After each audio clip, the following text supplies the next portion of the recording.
seclusion, private time. He's going to the cave reflecting on the state of the world and his people. And in that situation, the angel Jabril comes to him.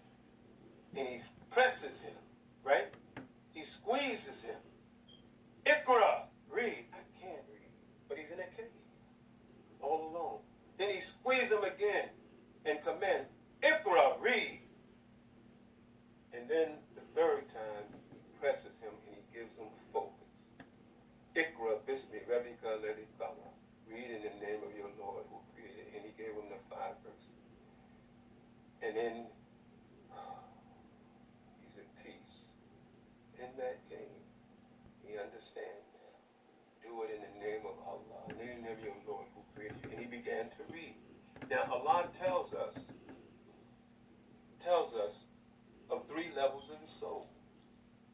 Nafsin amara, nafsin lawama, and nafsin mutmainah. Amara, emerald, it's associated emerald, the alif, the mim, ra. Amir, leader. Amir, it comes from that. Affairs come from that. Command come from that. As Allah says in Lego Dukara, the angels come down, bi idni rabbihim min kulli amri, by the permission of Allah, obeying every command. So Amara, it was the wife of the Pharaoh who pursued Joseph and lied on Joseph, who said, she did this because the soul is prone to do wrong, so they may translate that as wrong. But real quick, 3 levels of the soul. Amara, the commanding soul, right? Amir, leadership. And we have Nefsin Lawama, which is called the self-accusing spirit. It's the conscious, that you're looking at your own self. Self-accusing spirit, you're conscious. I mean, if I'm pointing one finger at you, then I know there's 4 fingers pointing back at me. That both of us may have had something to do with the situation. It's a consciousness, self-accusing spirit. And mutmainah, yes. Allah say, oh, soul at rest. Oh, tranquil, peaceful soul, mutmainah. Pleased with yourself and pleased with your Lord. That soul, Allah say, enter in with my servants. Enter into my garden. Pleased and well pleased. So that's the soul at rest. We're going to be at peace with yourself, sense of security. So now we have that. So you can picture when Muhammad is pressed 3 times, his first appeal, read. You're going to be an emir, a commander, right? Carrying out affairs. I don't know nothing about that. I can't do that. Then the next one, my nefsin lawama, your conscious, he's pressing his conscious mind. And then the third one brings him to nefsin mutmainah. Read in the name of your Lord Muhammad, who created you and created you from Allah. Iqra barakuka, and read in the name of your Lord, who was most generous, taught man by the use of the pen, taught him what he didn't know before. Now and then went, he's at peace now. He's at peace. And now he began to read. So this happened in Ramadan. And so Ramadan is associated with the month of peace and tranquility, because that was the level of Muhammad the Prophet. So here, Nefsina, and the proof of this, his wife at the time, Khadija, I believe at that time, right? That that was his wife, his first wife and only wife, Khadija. When he went home from that experience, she consoled him, comforted him, covered him, said, no, you're not in any trouble. You're such a good man. And she took him to her relative, and the rest of the story said it would be a prophet, etc. So that's the significance of Ramadan. That the Quran came, but the words was read, use your mind. And how did it come? And this is what we want to move to. To know that we always have help from Allah. So how did it come to Muhammad? The angel Jabril, Allah assigned the angel of revelation, came to Muhammad the Prophet and pressed him in this month of Ramadan. Now, as Muslims and believers, we have to believe in the unseen and in the angels. In the angels. That there's forces we can't see. And Allah says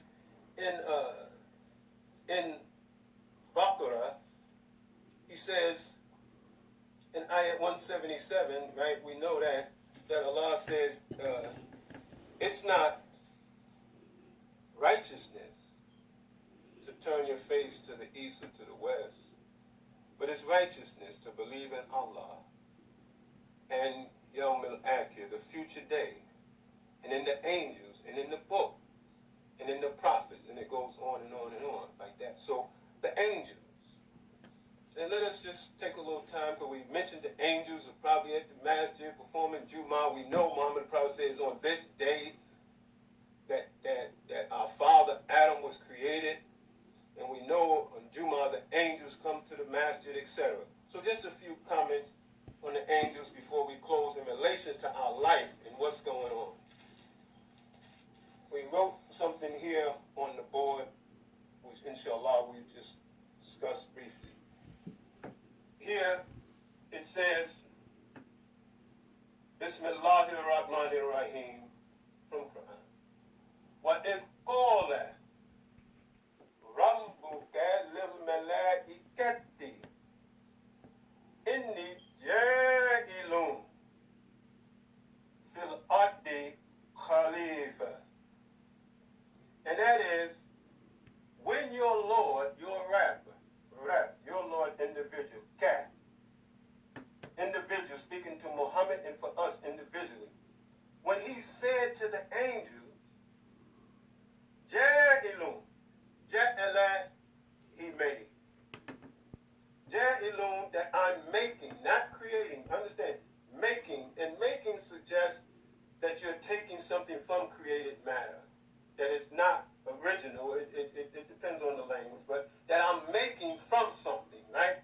That's created from nothing, that I'm making in the earth a Khalifa.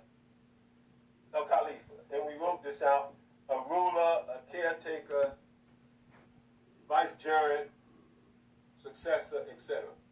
So this land, but he said to the angels, this is what I'm doing. Then in another place, in Surah 15, ayat 28, Allah used basically the same language, but very important, and we'll discuss it. He says, وَإِذْ قَالَ, just like this, وَإِذْ قَالَ, surely, رَبُّكَ, لِلْمَلَائِكَةِ,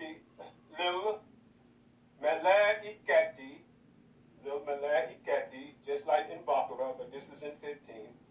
Inni, I, now here's the change. Qalikum. Here is Ja'ilun. Here is Qalikum. I'm creating. See, in Baqarah, he said, I'm making a Khalifa in the earth. But here in 15, he said to the angels, there's another conversation that appears, right? That he says, I'm creating. Here, I'm making a Khalifa. He's creating what? I don't know if you can see this down here, but go to this surah and you'll see it. He said, I'm making what? Basharan min fassalin min hama'in masnoon. Now, he said there, I'm creating a bashar from sounding clay, mud fashioned into shape.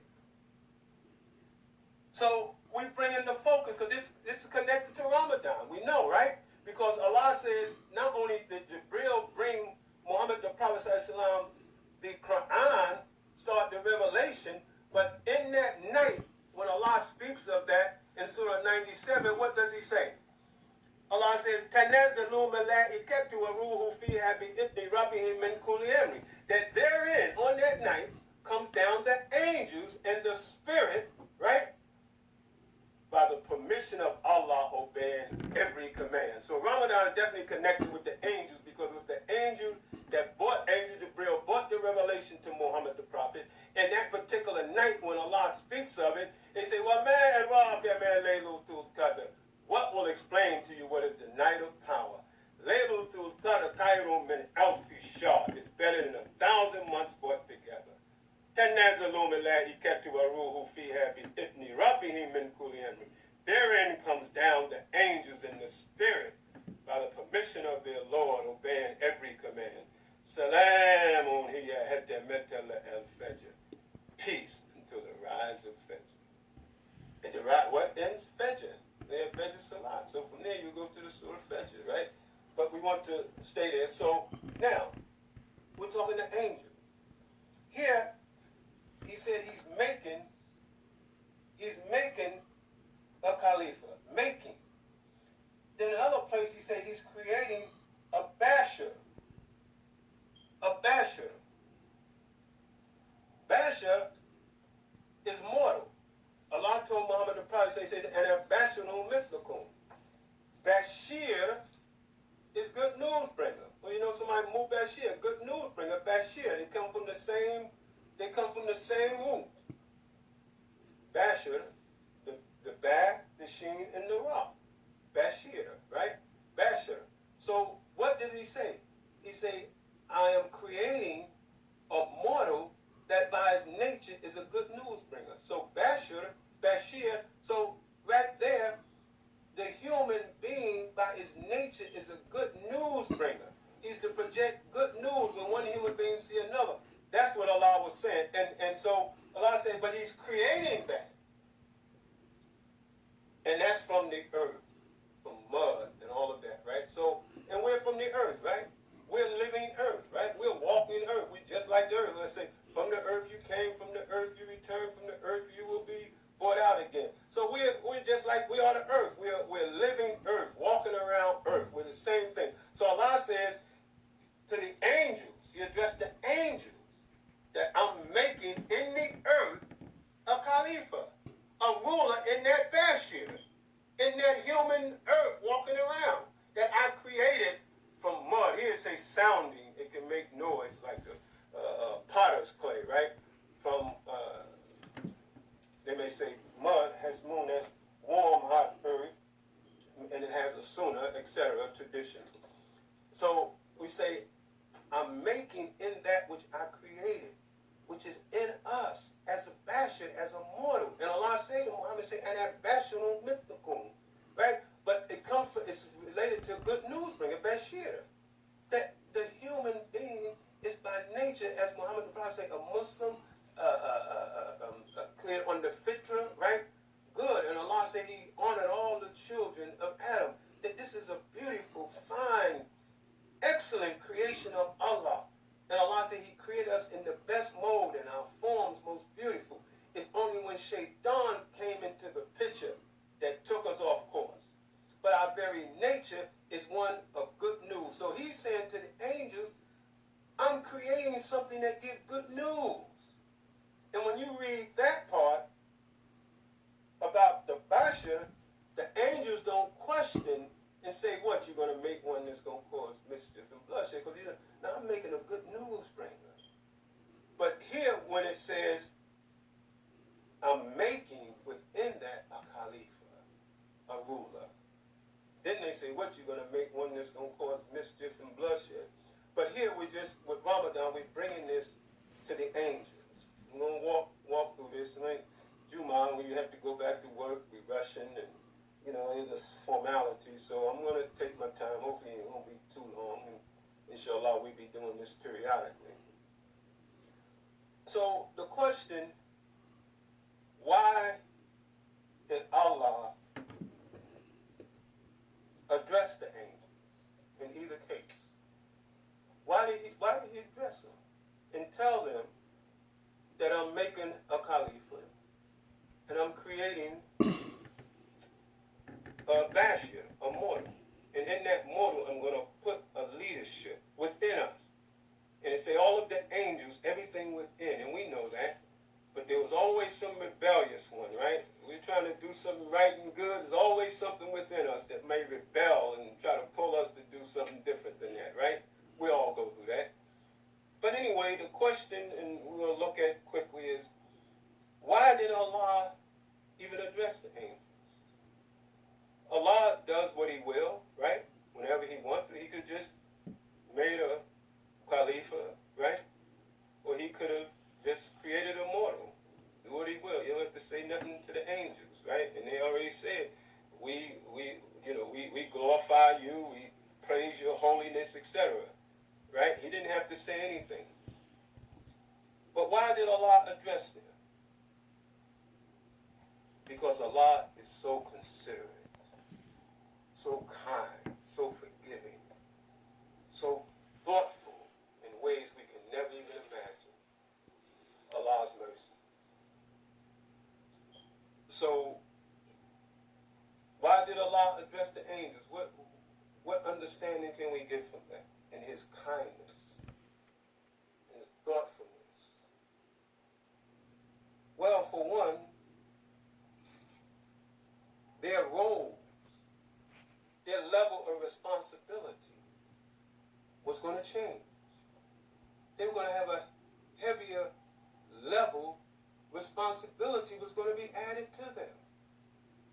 Why is that?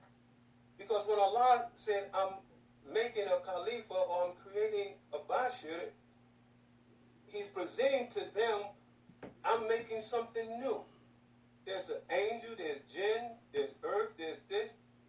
And what I'm making is going to impact on you. Meaning what? Now, like they said, oh, what, you going to make one that's going to cause bloodshed? We've been praising you and glorifying your name.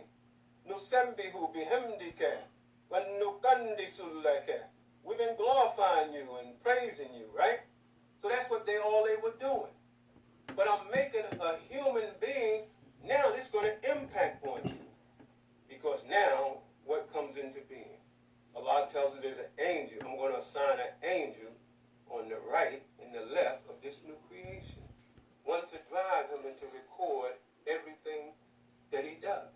You're not doing that now. So it's going to impact on you. You're going to have more to do. Angel of revelation. I'm going to need you to bring revelation to Abraham, Moses. Revelation. Now I got Jibril. I need you to go bring the Quran and revelation to Muhammad the Prophet. Not only that, in defending themselves, good people. I'm going to send you, as Allah said, in different battles. 5,000 angels, 1,000 angels to add support and assurance to my righteous servants. You're not doing that now. Angel of revelation. So he called them together and he tell them what he's going to do because it's going to impact on them. That's only fair if you're making any changes. Look what's going on in the world. All these changes that's impacting on each one of us, right? And they tell us about it on TV. They're informing us to the best. So Allah, in His consideration for them, saying, your role is going to change.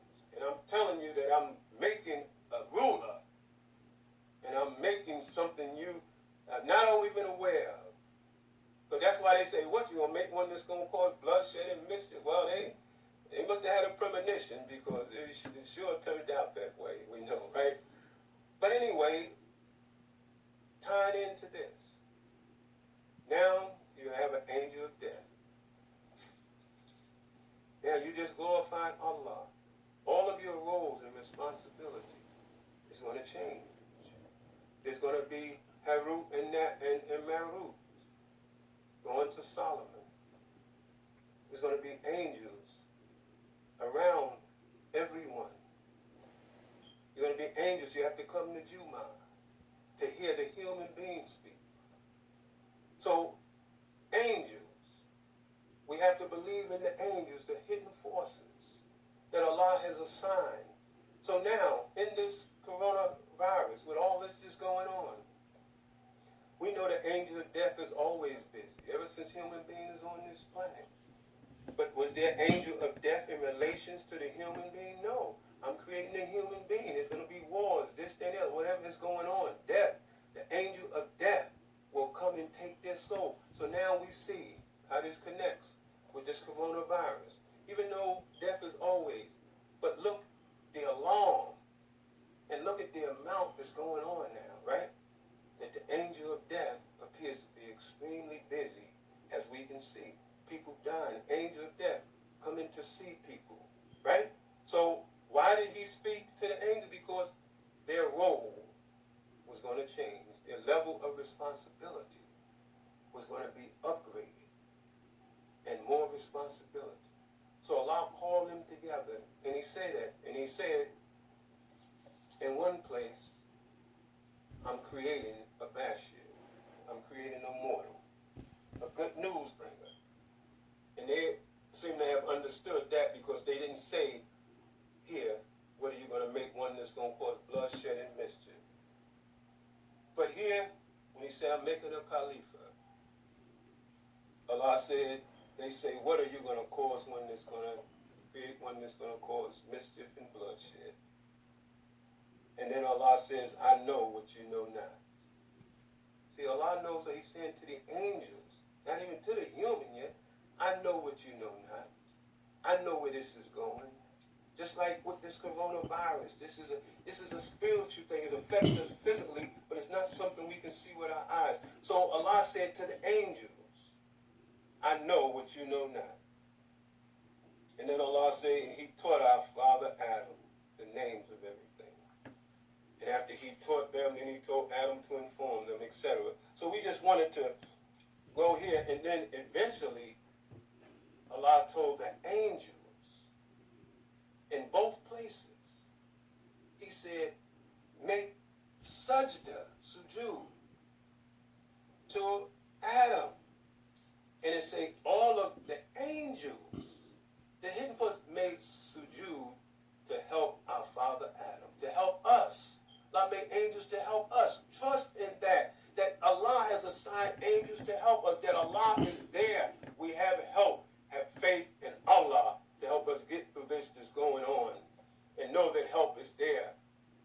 Mentally, morally, spiritually. And it say they all made sajda except Adam. And then in 15, it say, Allah says to them, He said, fall down and then make sajda. And it say they all did except Iblis. So the angels, we have to believe in angels, brothers and sisters. Always know that there's forces, there's powers that's with the believers. And that the angels are there with those who believe and are the doers of good. So we have to love each other. We can't be with each other. Just call and check on each other. And make sure that our hearts and our prayers are going out for the world today. And always be grateful and thankful that we are Muslims and we are believers. And read Quran and study Quran. And know we have this precious deen. So Allah says we just turn our attention to the deen, where Allah says of the deen, and we have to believe in the books, the angels, the prophets, and we know that. But all this spin off of Ramadan, I want to talk about Ramadan and see how we done connected the angels and all, right? Allah says, turning now to Surah 30. Allah says, Bismillahirrahmanirrahim, Ayat 30. Just to help us, just to look at this before we wrap it all up. And inshallah, we'll be doing this hopefully periodically through the week. And hopefully we can share something. And we'll be looking for all of us that we can, imams, to do what we can for our community to help keep our spirit strong and our faith strong. So the deen, al-Islam. Allah says in 30:30, Bismillahirrahmanirrahim, as we tie this talk up today. فَأَكِّمْ Bismillahirrahmanirrahim. فَأَكِّمْ وَجْهَكَ لِلدِّينِ حَنِيفًا.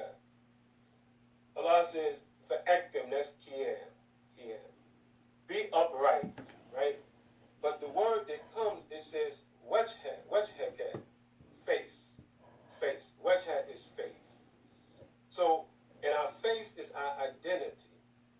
You know, they ask for your identification, you pull out the what? The passport. And on your passport is just your face. That's your identification. driver's license, just your face. So فَأَكِّمْ وَجْهَكَ لِدِينِ حَنِيفًا. So be identified as one who is upright in the deen. Stand up فَأَكِّمْ قِيَامًا. Be seen as one upright, right? Identified as one who is upright لِدِينِ حَنِيفًا. They're upright in the deen. فَأَكِّمْ. Establish your identity as a good, honorable person, Hanifa, in the deen. And it says, فِطْرَةَ اللَّهِ الَّتِي فَطَرَ النَّاسَ عَلَيْهَا. This is where we want to go. And Allah says of this deen, listen to it, fitrata, iftar, breaking, right? Allah is called Al-Fatir, the originator of the nature. Fitra, right, is the original nature. Muhammad the Prophet said we're born on the fitra, the nature. But during Ramadan, we have what? Iftar, right? Iftar, the fad, the tar, and the ra. And that means to break fast, right? Because nature, it splits and it breaks and it reproduces itself, etc. So the seed is planted in the earth, but then it breaks forth and declares existence. Galaxies break forth and declare their existence. When life is born from the womb, there's a splitting, there's a breaking, right? So Allah is Al-Fatir, He's the originator of the nature, right? And so this ties in with Ramadan, Iftar, right? And that's the nature. And what do we break the fast with? Something of nature first, right? Some water or some dates, right? So Iftar is associated with the nature. And then we have what? Eid al-Fitr. After Ramadan is the Eid of the celebration of returning back to our original nature with the taqwa, right? Eid al-Fitr, right? The day of celebration of returning back to our original nature, because inshallah we have gotten this taqwa, which is a part of our original nature. So Allah says of this deen, Deen al-Fitr, it says, فِطْرَةَ اللَّهِ الَّتِي فَطَرَ النَّاسَ عَلَيْهَا, that He has patterned this deen after the same, listen, fitra twice. الَّذِي, Allah says, فِطْرَةَ اللَّهِ الَّتِي فَطَرَ النَّاسَ عَلَيْهَا. So you see, فَطَرَ النَّاسَ عَلَيْهَا, that He has patterned this deen after the same fitra, the same pattern of the human being. That the deen is a part of our very nature. As Muhammad the Prophet said, we're born on the fitra. So Allah, when He gave us this deen, right, He patterned it after the excellence of the human nature. Because Allah created us in excellence. It was only when Shaitan came on the scene that took us off track. But so we don't believe we're born in sin. We have the original good nature. So when we got off track and Allah wanted to guide us and give us something to get back on track, He gave us El-Islam, but He patterned it after the same fitra, the same beautiful nature of us as human beings. So Allah says, He said, فَأَكِّمْ, be identified. Identified on the battery as one who is upright in the deen. And He has patterned the deen after the beautiful nature of the human being. And so, where do we see this pattern? We see this pattern with the deen, Ramadan, and all of that is this. He patterned this deen as a part of us. It's not something strange. But how do we see the pattern? This deen consists of what? 5 salat, 5 times a day. 5 pillars. The human being has what? We're patterned after the human excellence. We have what? 5 fingers on each hand. 5 toes on each foot. We have 5 senses, right? So we are made up of 5, right? That's our pattern. The 5 senses is how we get information from the world, right? We have 5 fingers on each hand, 5 toes on each foot. The deen is patterned after that. So if you ever forget how many pillars there are, just look at your hand, right? 5 pillars, 5 salat. Not only that, the revelation to Muhammad the Prophet began with 5 verses, right? Read in the name of your Lord who created. Created man from an Allah. Read in your Lord is most generous. Who taught man by the use of the pen, taught him what he didn't know before. That's the beginning of the revelation in 5. Then when He speaks of the night that he gives it in 5. He says, Laylatul Qadr. He said, we sent this down in the night of power. That's 1. What will explain to you what the night of power is? That's 2. It's better than 1,000 months, right? That's 3, right? Therein comes down the angels in the spirit by the permission of their Lord, obeying every command. Salamun hiya hatta matala al-fajr. 5, right? So even the beginning, he gives it to us in 5, and when he speaks of the night, it was in 5. And it's in the 5th ayat of Quran, the 5th surah, where the 5th surah, 5, where Allah say, this day have I fingers on each hand, 5 toes on each foot, and the deen consists of 5 itself. 5 pillars, 5 prayers, 5 times a day.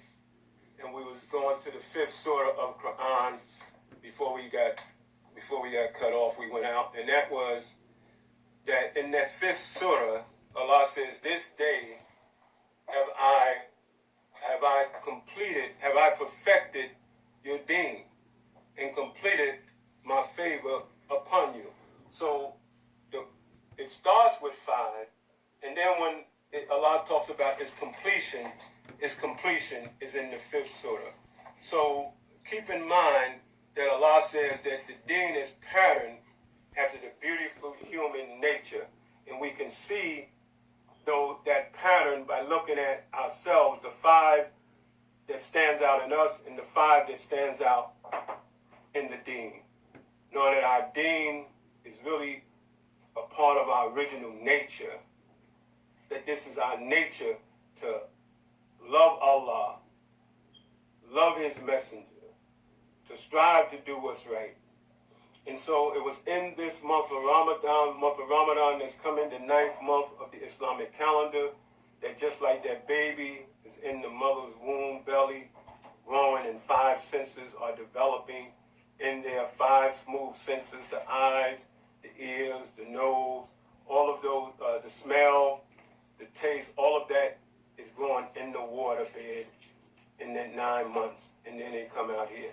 So conclude when Muhammad the Prophet ﷺ is born into prophethood in the 9th month. He comes out with the 5 verses of Quran, and that starts all of it and sets it all into motion. And so again, looking at Ramadan, knowing as Ramadan is coming, that nothing, no matter how strong it is or how deadly it is, can wipe out Ramadan. Again,